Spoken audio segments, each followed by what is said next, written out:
In this episode of Cuba Cerita, we finally get to host a medical doctor. Professor Dr. Nur Azim Muhammad Yunos is a professor in the Faculty of Medicine, University Malaya, and Consultant Intensivist in the University Malaya Medical Center. This medical professional chose a career to not only treat patients in intensive care, but to also teach up-and-coming specialist doctors in the field of anesthesiology. Let's learn more about Professor Dr. Azim and how he continues to find purpose in his career and life. Dr. Azim, what's your why?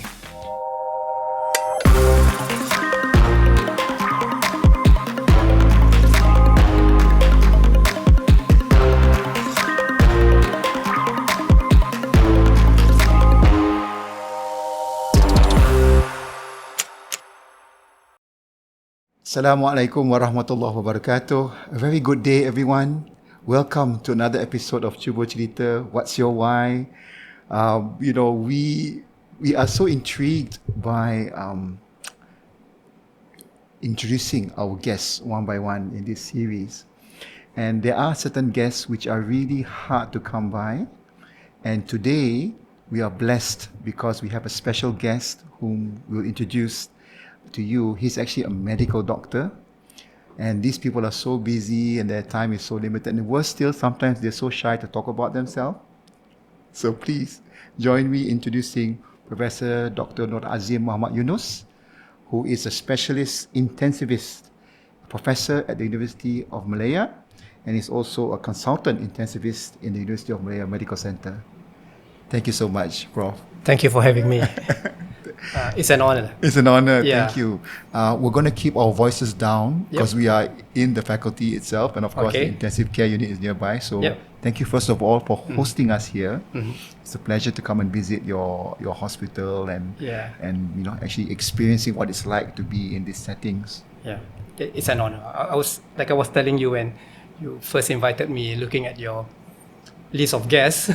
They are who's who in Malaysia, and here I am with you. No. You guys are the unsung heroes. Thank you. And sometimes, we forget how much all of you contribute to our beautiful nation. So thank you so much. I appreciate that. For your time and your willingness to participate today. Yep. Prof, thank you also. I know you've watched a few of our episodes. Yes. And as you know, this is really about exploring you as a person. Thank you. What is it about you that you find purpose in what you do? And hopefully this will be an inspiration to not just up-and-coming doctors, but people who are finding their professions and purpose in life. Okay. Yeah? Thank you for this opportunity. Yeah. So, I like to get to know my guests a bit more personally. I understand, Prof, you asal daripada Johor, ya? Yes. In Johor Bahru? Johor Bahru, yes. Okay. So I was born in Johor Bahru and grew up in Lakin area of Johor Bahru, where the stadium is. Yeah, and so that my father's he was a civil servant. So was my mother. Dad was a town planner. He worked with the town planning department. Mom was a teacher, and it was fond memories of growing up in Lakin, and I attended the Sekolah Temenggung Abdul Rahman 1, better known as Star 1, which was the top boys' school, primary school back then, in the 70s and 80s. And secondary was English College?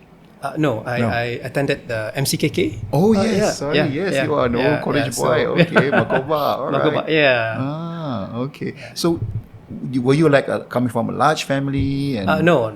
There's three of us: elder sister, and elder brother. I'm the youngest. So, Malay College, which batch would that be? 86. 86, So a shout out to batch of 86 in particular. I'm sure that they'll be watching. Yes. I returned 86. What was your nickname in school in those days? Jim. Okay.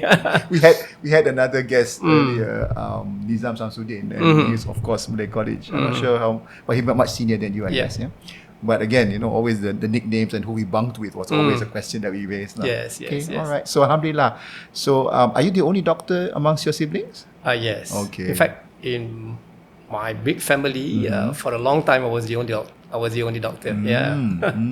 Okay. Yeah. All right. So, you know how it is. The medical profession is like, I mean, maybe like engineering. Yeah. It's always the creme de la creme in terms of, you know, especially the science field degrees. Yeah.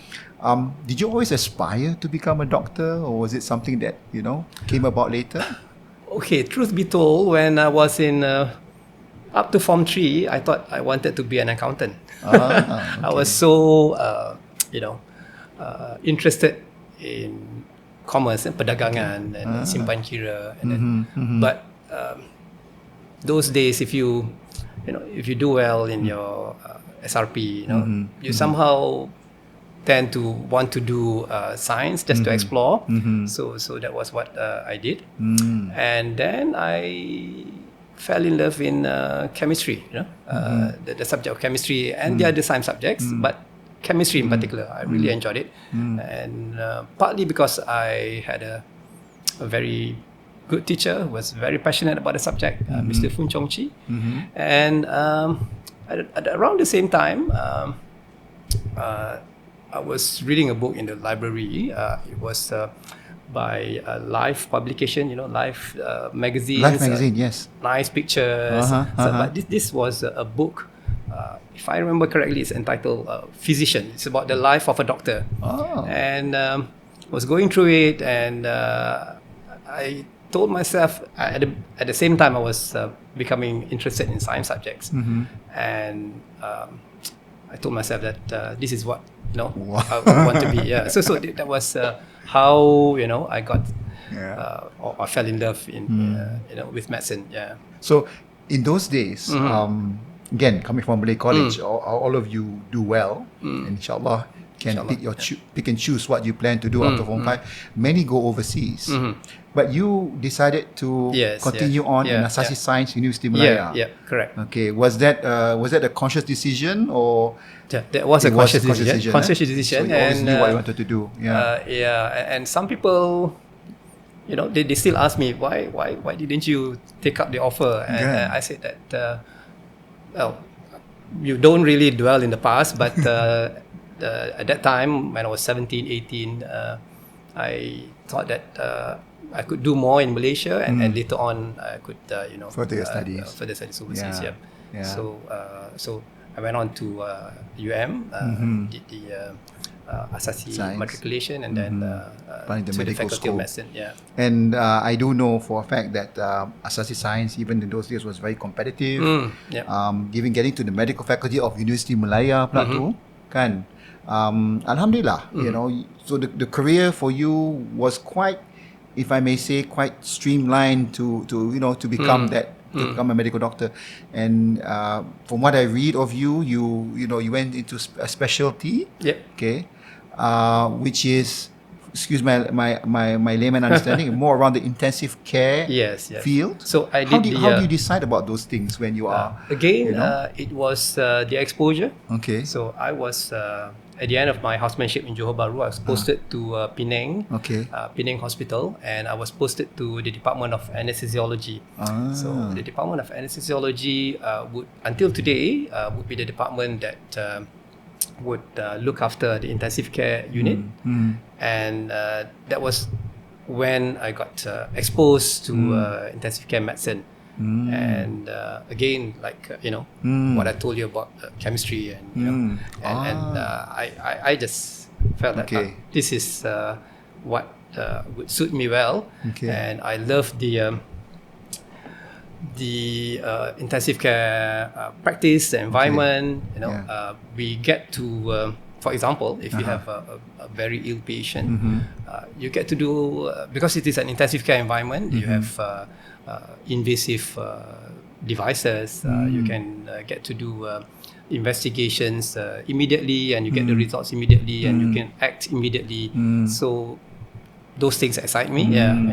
So as an intensivist, of course anesthesiology is the specialty, but you essentially your patients are always in intensive care, right?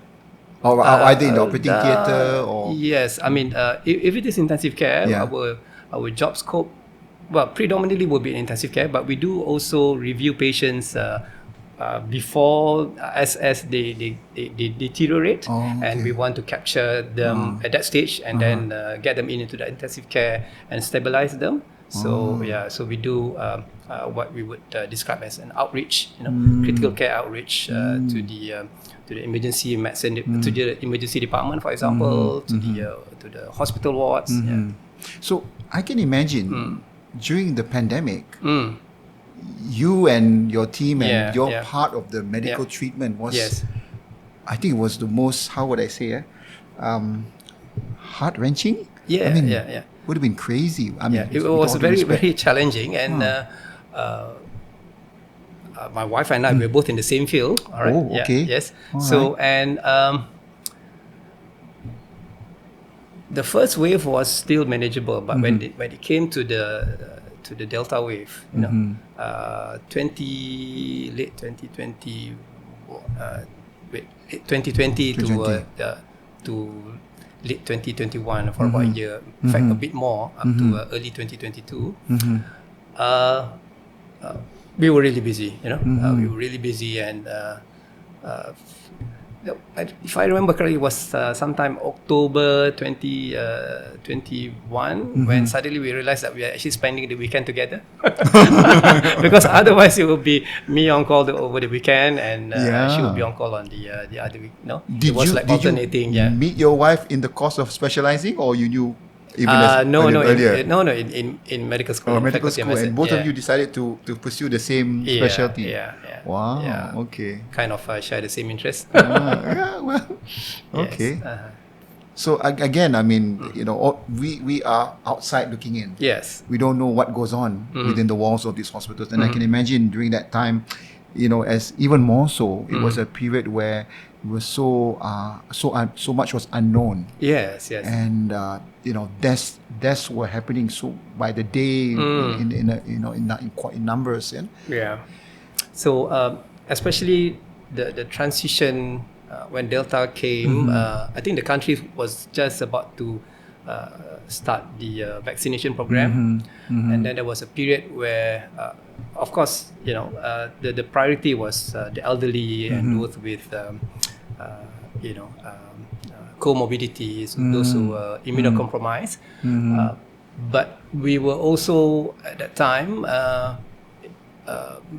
seeing a lot of 30s, 40s, patients in the around the age group of 30s and 40s coming in, because they've yet to get the vaccination, and that was heart-wrenching. I mean, to see them. A few of them, not making it. That was very frustrating, and I think even mentally and emotionally, you can't prepare yourself for these things. These are world and history events.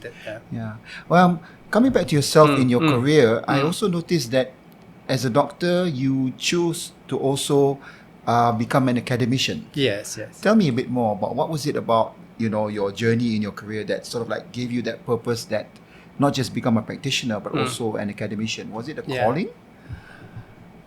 I was always interested with the academia, all right. Even as a child, I always kind of dream might be too strong a word, but I thought that wouldn't it be nice to be working in the university, and, but and when I was in the university, then things became clearer, and I wanted to be an academic. It sounds to me like you're quite how do I say, well thought out in terms of seeing things. In a way. I mean, some people, maybe I'm trying to imagine that even when you were in school, you would be most probably the one that your classmates would copy homework from kot. Just teasing you lah, Prof. Yes. Tapi batch 86 tak nak mengaku dah tu. So and I also read that although today you are in University of Malaya and PPUM, but you were actually part of the founding of the Monash University's Faculty of Medicine. Yes, School of Medicine in Malaysia. Because you did your PhD in Monash. I did my PhD in Monash. So what happened was that was in 2006, and Monash University Malaysia was starting its medical program, and the clinical school was to be set up in Johor Bahru, and I'm from Johor Bahru, and so is my wife, right? And at that time, dad's passed away, and mom's alone in Johor Bahru actually, so we would frequent down to Johor Bahru to visit her, and she has an opportunity, to continue to be in the academic setup, but closer to home to be with her. So we decided to uproot ourselves, and in our case, to move back to Johor Bahru. Yeah. So that was, in fact, it was more than 10 years actually. Yes. We stayed on for about 14 years. 14 years. It was. I cherished the time there. Had the opportunity to work with giants in Malaysian academic medicine. Names like Anwar Zaini, Allahyarham Prof Khalid Kadir, and other mentors like Shah Jahan, and colleagues like Paul Fullerton. So it was a great time. But by 2019, I felt that I could do more, and I need to move on. So 2020 I came back to. So you came back actually. So you had left University of Malaya. Yep. Gone down to Johor and then come back. Yeah. Okay, Prof, I'm going to ask this question. Knowing a lot of friends who are also doctors, specialists, of course. There comes a point in their life, in their career, where they decide to maybe leave. Yep. And join private practice. Sure. Yeah. I'm not sure in your particular field whether the opportunities are just the same, but you decided to stay. Yes. Alhamdulillah, in academia, you are a well-renowned professor. You're also the president of the Malaysian Society of Intensive Care. You've done well. Was there ever a time where you too had that dilemma about, do I stay on or do I join private practice? Where will I go? What will I do? I had offers. I had offers, and I must say, for a couple of offers, I did, out of curiosity, explore what could it be.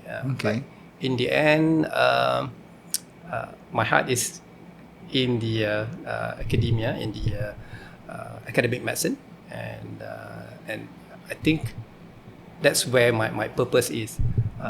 I always believe to each his own. To other people, that's where they want to be. So you are still contributing to the society. Of course. I might not get the fact, but I was told recently that there's actually more private hospitals in Malaysia than public hospitals. Yes. Yeah. So you are contributing to the healthcare of the nation. Again, to each his own. To his own, And again, it's I guess for you and your wife, it's a conscious decision. Minta maaf lah, I didn't ask your wife's name. Rafida. Professor Rafida. Yes. Okay. Yes. So, so how do you, in a way, what is in store for you now as a professor at the university? And you're still young, young enough, But do you, what is it about this profession of yours that you continue to rejuvenate yourself or even find even greater purpose? So, my area of specialty, intensive care medicine, in Malaysia is still relatively new. It's one of the growing specialties. And I think there's so much more that we can do for the specialty. For example, the training program. We've had preliminary discussion about forming or coming up with postgraduate program for intensive care medicine. At the moment, it's subspecialty training for those who have had basic specialty.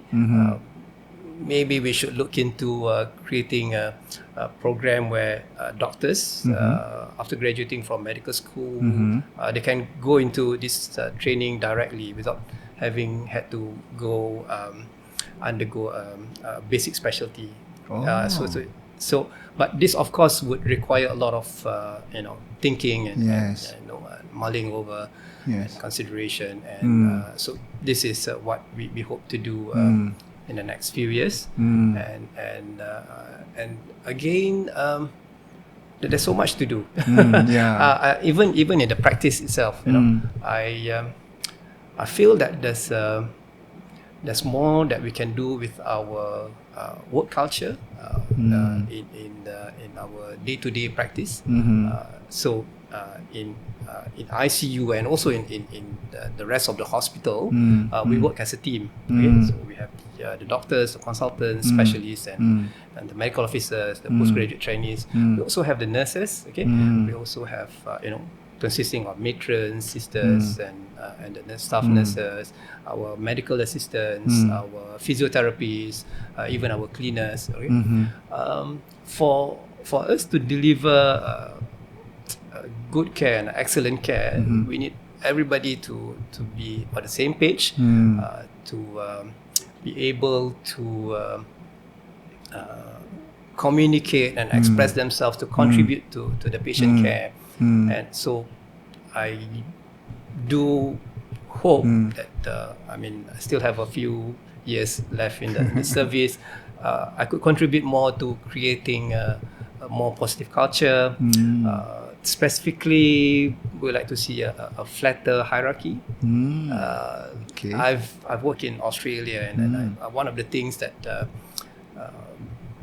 I really the difference that's quite obvious is the culture. I feel that the whole team, each aspect or each group of the team, could probably contribute more in a more open and without worrying about the hierarchy, without worrying that am I gonna offend anybody? But I guess that is a situation in practically any organization. Especially in the Malaysian culture also, irrespective of whatever we do, companies and organizations always face this issue about hierarchy and trying to bring the teams together and do it for the right reasons. Creating what would be described as a safe environment, the psychological safety. Tell me something, Prof, if I may ask. Nowadays, a career as a doctor, I guess it's also because of choice. With all due respect, today's generation, they've got an abundance of choices. And I mean, in my family, I do have children who are doctors. But that was their choice. But I kind of feel that compared to before, career in medicine is not as well received. What's your feeling? What's your view? For example, your children, would they be inclined to are they medical? None of them. None of them. So far, So both mom and dad are doctors, but you have 4 boys. None of them were inclined to take up medicine. We don't specifically encourage, but if there's anyone who's keen, by all means, go ahead. Okay. So again, sorry I interrupted you. So what's your view? Do you feel that? I believe in this profession. You yourself personally? Yes, I personally believe in the profession, and I do recognize. We have a lot of dropouts. As in, they've been in the career and decided to I take that back. They quit and then they decided to So they actually had become doctors or on the way to become doctors. And they so that's quit. one. And then there have been I think the number of people taking up medicine as a program is still good. But the transition from graduating and then pursuing and specializing, staying in the career, I think we need to look into that. I think numbers that came up recently showed that a lot of positions are not taken up by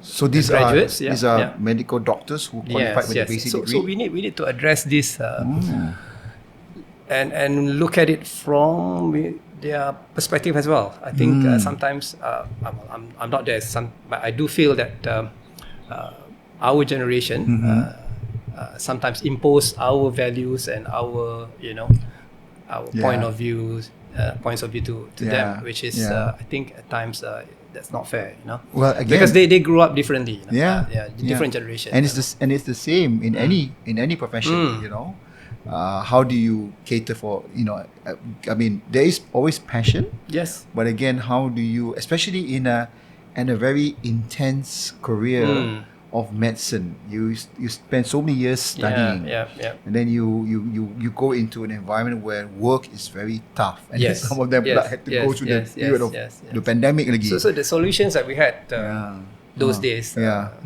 not necessarily applicable. Now, very much. We need to consider other strategies.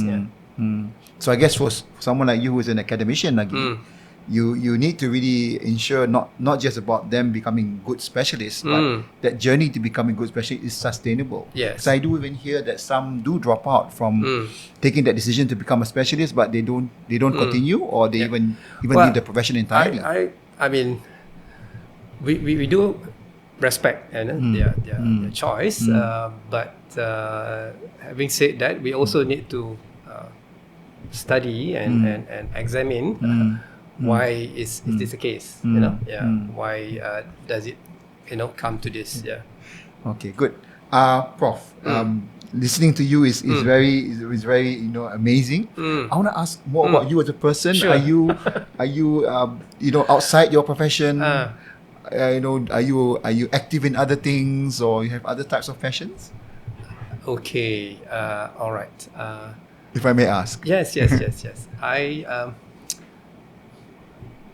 I like to think that I like to read. Okay. I like to think that I appreciate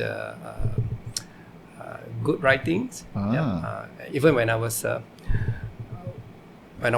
way younger, I was into writing. Oh, okay. and I always enjoy a good piece of. It doesn't have to be stories or strictly literature.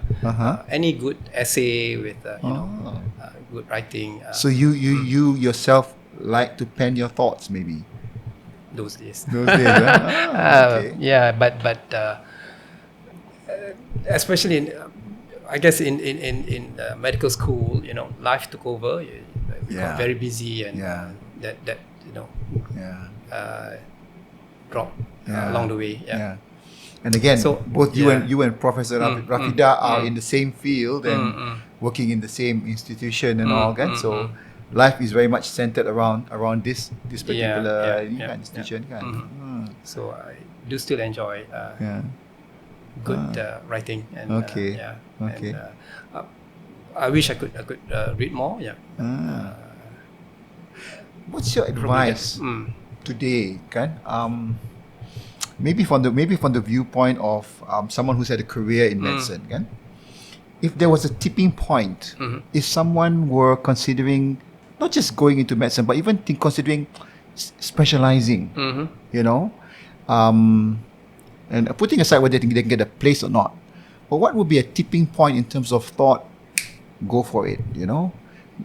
What would you recommend to be that tipping point? It has to be something personal, right? Okay. Like for me, I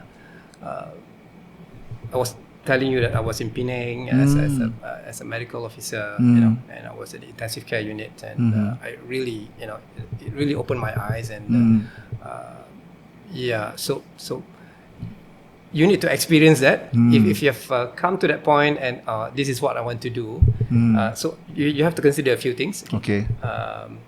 One, is this something that I will continue to be passionate about? Right. For example, you need to think like 20 years down the line. Really? No. I mean, at that point in time, if you're a junior doctor, wanting to considering a specialization, 20 years down the line, would I want to do the same thing? Would I mind getting receiving calls at about 2 o'clock and 3 o'clock in the morning, wanting you to come back to the hospital? If you're still up for it, go for it. But we also need to be practical. We need to see whether this is something that is feasible for you in terms of your life arrangement, and you need to be realistic. Is this something that we can be good at? Because if you want to go into this specialty, you want to be to do it all the way up to the best point possible. You want to be good at it. So I think because the tipping point would be something personal. You can never tell. You can never tell, because it could just be something that people say to you. It could be an experience with a patient, something that your patient tells you, and because the practice is so broad, so to me, it's I can still remember my first call as a medical officer in the intensive care unit. I still remember. What was it about that call that sort of brings that memories? it was busy. It was busy, and I was anxious. But at the end of it, I thought that and of course subsequently that made me the subsequent experience just strengthened the interest. Amazing. And again, I mean, we have people from all walks of life who are and sorry if I may add, sometimes you can never it's not just you alone. Sometimes your colleagues, your senior colleagues, your mentors, specialists at that time, they also play a role. Because I always feel that as a specialist, you need to impart that passion to people. If people take it up, that's good. But if not, at least they learn something from you. So like I was in Penang, I had Dr. Eun Siu Han, Dr. Tan Tae Yi. So these people inspired me as well. So it's a combination of things. Well, I think from what I hear from you, and I'm listening directly now, you seem to have always found stages of purpose in what you wanted to do. Alhamdulillah, rezeki Prof lah kan. You had sort of a lot of clarity. Yes. Because again, but I not everyone can become a doctor. Okay, it's not easy. So I was lucky in a way, because I think I knew the kind of postings or medical postings or medical rotations that would suit me, and I got posted to this type of rotations. So had it been another rotation, then I might be stuck there for months or years. So actually, till today, in spite of your seniority, you do have to spend times on call. We do. Not as hectic as a junior doctor. I do. It's a consultant call. I would do my work, my review of patients during office hours, up to about 4 or 5. Then we'll go back, and then usually for us, we will get an update from the registrar, from the senior medical officer by about 10, 11. But if there happens to be an unstable patient that needs our attention, we'll still go back to the hospital, and regardless of what time it is. Okay. Wow. So, Prof, I mean, again, this has been a very interesting conversation, and I really know your time is precious even today as we speak. I just want to sort of like thank you so much, because these are insights which we from the outside world will never know about. And again, I go back to this point. The medical profession is, in a way, the most prestigious profession. You may not readily agree, because but we outside looking in feel, wow, to become a doctor is so tough, and you enter the work life, and then you specialize, and then till today you get calls at 2-3 o'clock in the morning. But again, this is where it continues to give you purpose. And I hope that irrespective of whichever career our audience are looking at, they do continue to inspire themselves in this way. And hopefully this is an example that people who are maybe at the cornerstone of their careers, or even thinking about, going to a field of specialty, take that plunge. Yes. Find that purpose, and and hopefully go ahead without looking back. And in reflection, in many years later, they feel satisfied, just like you do feel today, lah. Thank you. I mean, go for it, and that it will never be smooth sailing. Okay, there are times when you feel that, is this, am I really gonna make it? And am I gonna be? Am I going to excel in this? But just persevere and keep going, and set your goal, and never lose sight of your goal. Inshallah, you'll get it. Thank you, Prof. Thank you once again, and we wish you all the best. Thank you. Thank you again for your time, and we wish all the doctors in PPUM and even the country all the best. And thank you so much for your jasa kepada rakyat lah. Thank you. Till we see you again, inshallah. Maybe you never know, there may be another opportunity. Yes. By the way, thank you so much for allowing us into the hospital premises, because it's a high secure area, and we had to be very careful with our equipment and our process too. All right. Okay. So, it's been a pleasure. Thank you so much. Thank you so much. So thank you once again, everyone, for joining us. These are unique opportunities that we have to really engage with guests of a nature like Professor Azim. So, we hope that you also appreciate what you listened to today. It hopefully inspires you too, in terms of what you are looking to look for in your careers and even your life in general. And please continue to support us. Nothing is better than a subscription, at least. And we hope that we can continue to bring content which is relevant to you in your life and careers in general. So till we see you again, Assalamualaikum warahmatullahi. Sehingga kita berjumpa lagi. Have a good week ahead.